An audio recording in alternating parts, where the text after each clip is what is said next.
Muito bem, nós estamos recebendo ao vivo aqui no estúdio o novo presidente, o presidente eleito do Tribunal de Contas do Estado, Kennedy Barros.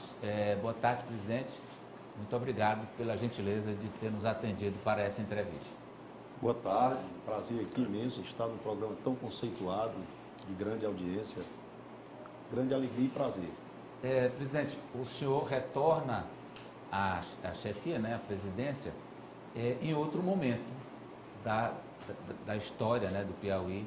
E qual é, nessa segunda gestão, né, qual será o seu foco? Quais são os seus objetivos? O controle externo no Brasil hoje passa por uma reestruturação de unificação nacional, ou seja, a ATRICOM, a Associação dos Tribunais de Contas do Brasil, hoje faz um trabalho nos moldes que o CNJ, Conselho Nacional de Justiça, e o Conselho Nacional do Ministério Público fazem no âmbito da Justiça, do Poder Judiciário. Qual é a intenção disso? Unificar ações, pegar boas práticas de uns tribunais e estender aos demais, e todas essas ações sempre são voltadas para a avaliação de políticas públicas. O Tribunal de Contas precisa ser reconhecido na sociedade como um órgão que garante ao cidadão a certeza de que os recursos públicos estão bem aplicados, que as políticas públicas estão bem geridas. Então, quando o tribunal consegue esse diálogo com a sociedade, consegue mostrar para a sociedade que isso está ocorrendo, eu acho que ele cumpre bem seu papel. Sávia? O senhor falou, após sua posse, a respeito de unir o lado pedagógico, de orientar os gestores, com o lado da fiscalização e da punição efetivamente. Como fazer esse equilíbrio, considerando também as mudanças na legislação, o uso da tecnologia? A gente sabe que no próprio site do Tribunal de Contas tem lá todas as obras, licitações, mas nem sempre a população acompanha, tem esse hábito de acompanhar e fiscalizar, presidente.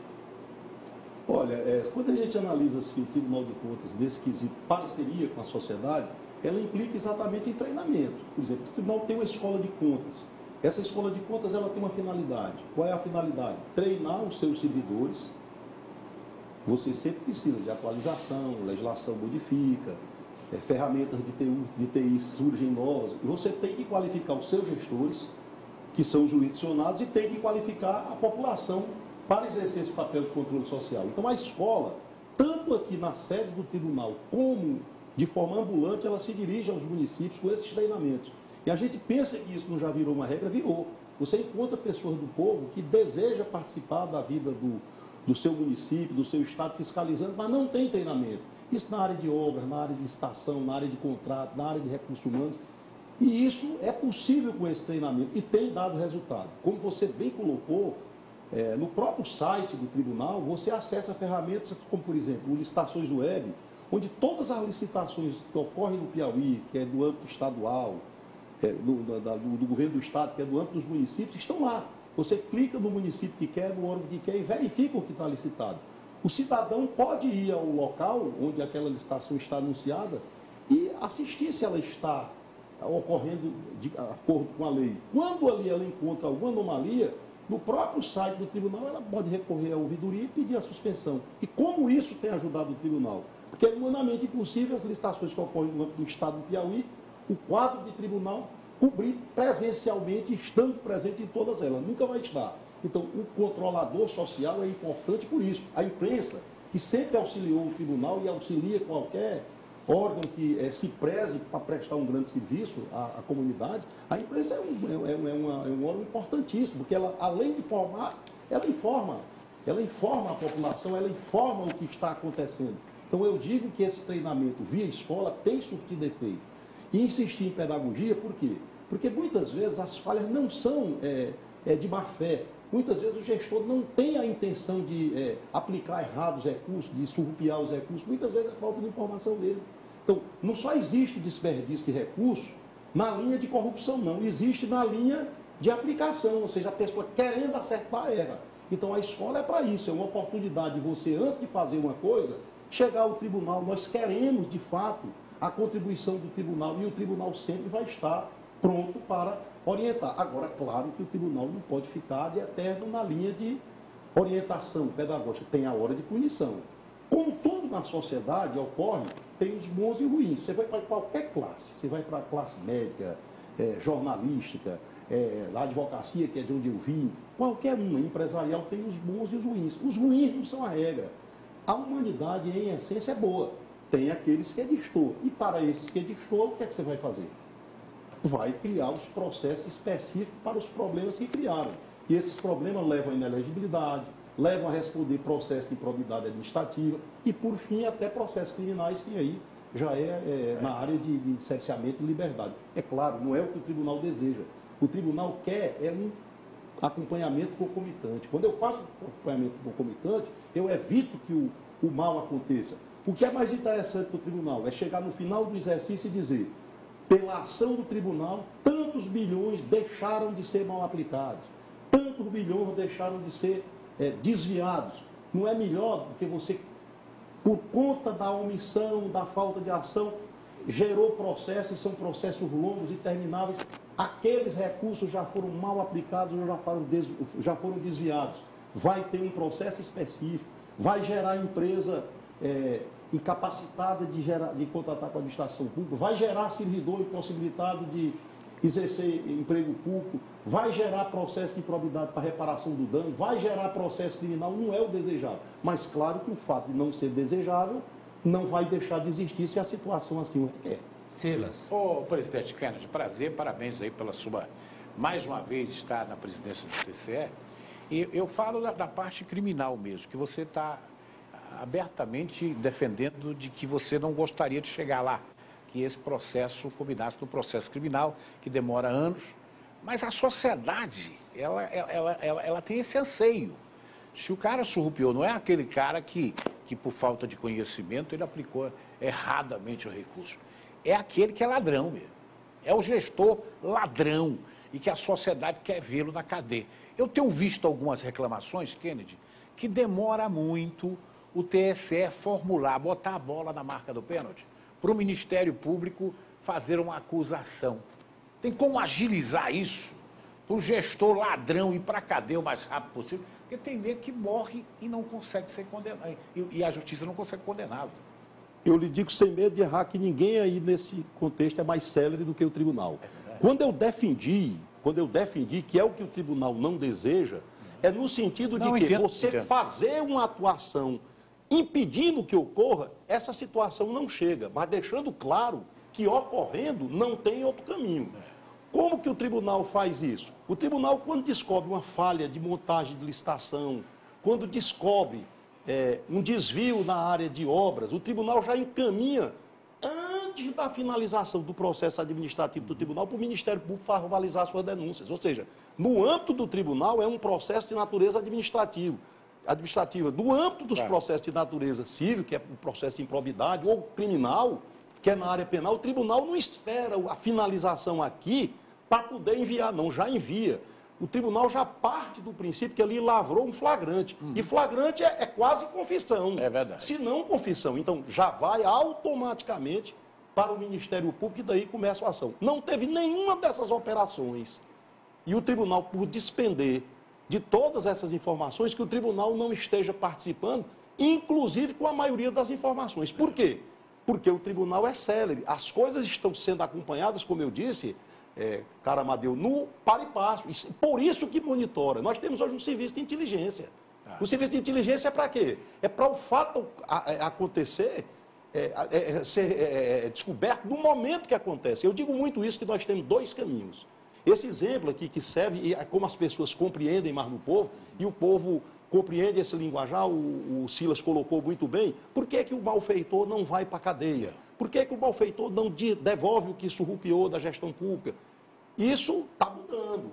Muitas pessoas estão com processo aí na justiça e a justiça seja feita. O Poder Judiciário está atuante nisso. A boca está esquentando. Os ministérios públicos estão atuantes nisso. Os processos são demorados, por quê? Porque exerce um processo que tem contraditório, o devido processo legal não pode ser negado a ninguém, tem que se configurar uma culpa. Às vezes se lança dúvidas contra alguém e a pessoa consegue esclarecer que de fato não tem culpa. Ou seja, é separar o joio do trigo. Daí eu dizer, tem um exemplo que serve muito bem para poder passar para a população esse entendimento.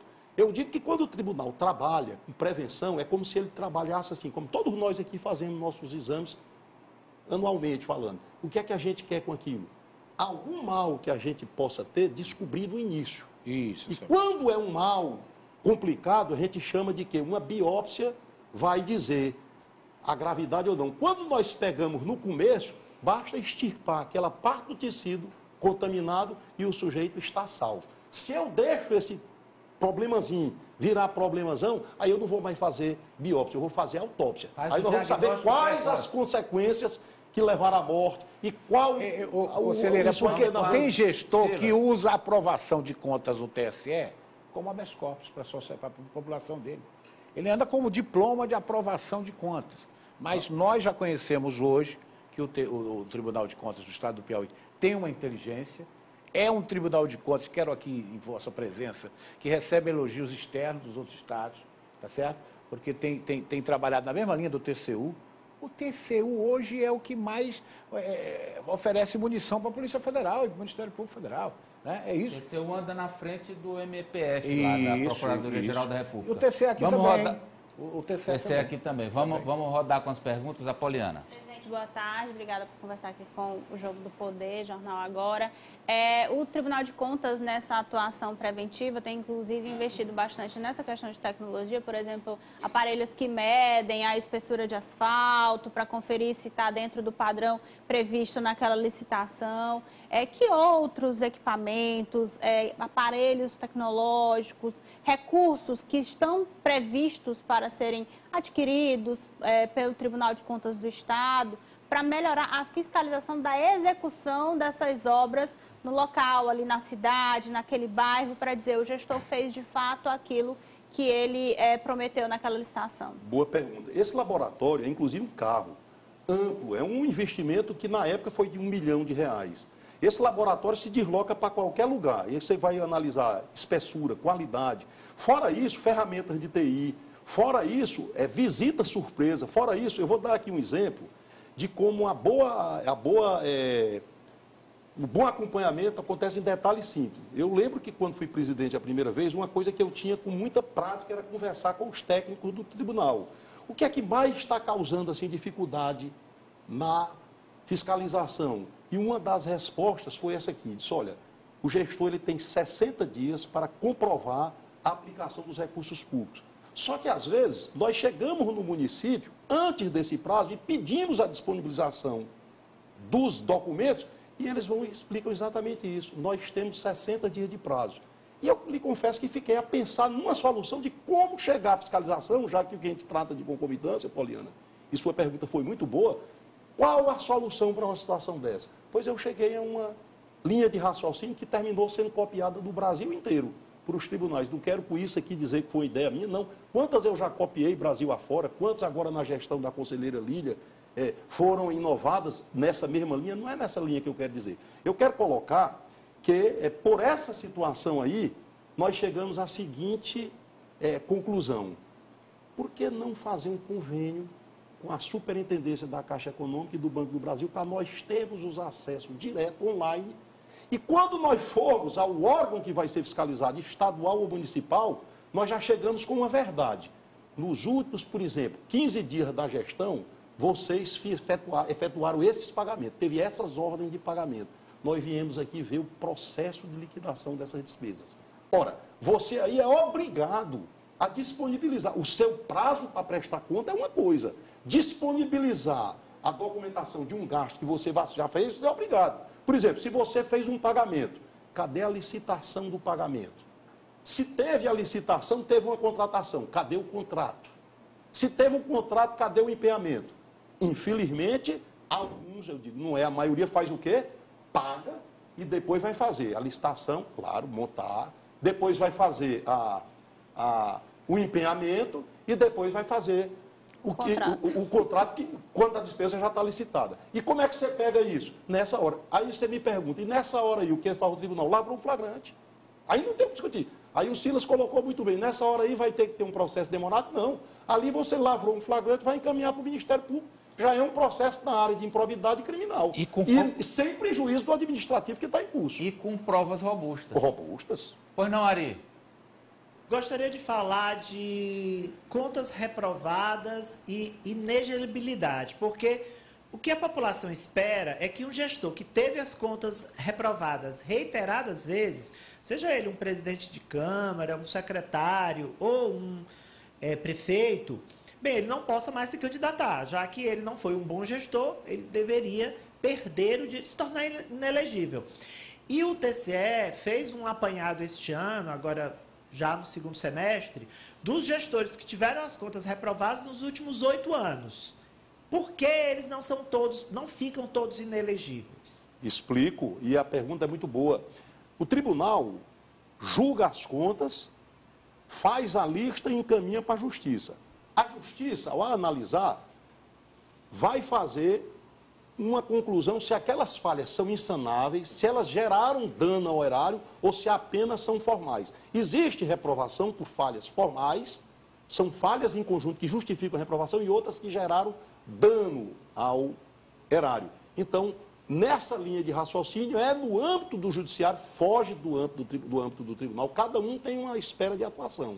A do tribunal é fazer o encaminhamento da lista. Há o Ministério Público formular a denúncia. E há a justiça comum, há o julgamento se cabe ou não o registro ou não da candidatura. Ou seja, em determinados casos, a justiça chega à conclusão de que as falhas existiram, mas são de aspecto formal, de natureza formal, que não implica em dano ao erário. E em outros entende que não, e assim mantém a inelegibilidade. E o Silas, completando também, que faz uma junção com sua pergunta, ele fala assim, às vezes você tem uma conta aprovada e lá na frente estoura um problema. É possível? É. Por quê? Porque o tribunal não trabalha com ferramentas que a justiça comum tem, como, por exemplo, numa escuta telefônica, está alguém sendo investigado, alguém confessa um crime. Aquele crime ali que foi confesso foi uma armação que esconde, infelizmente isso é possível. No âmbito daquela prestação de contas... Presidente, prefeito ladrão que fica expondo na cidade dele, daí eu estou com as contas aprovadas. Ladrão, então, quanto mais, ladrão quanto mais. Então, nesse caso, a prestação de contas dele passou por um crivo de técnicos concursados. Tecnicamente... A aplicação foi comprovada, mas aí, num grampo telefônico, ele confessa que fraudou a licitação e lá não tinha como ser comprovado. Claro. Ele confessa que superfaturou. E superfaturou através de aditivo, e lá naquele momento você não teve. Nessa hora, o que é que o tribunal faz?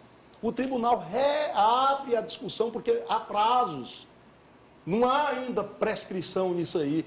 Reabre a discussão e, consequentemente, ele também passa a ter problema.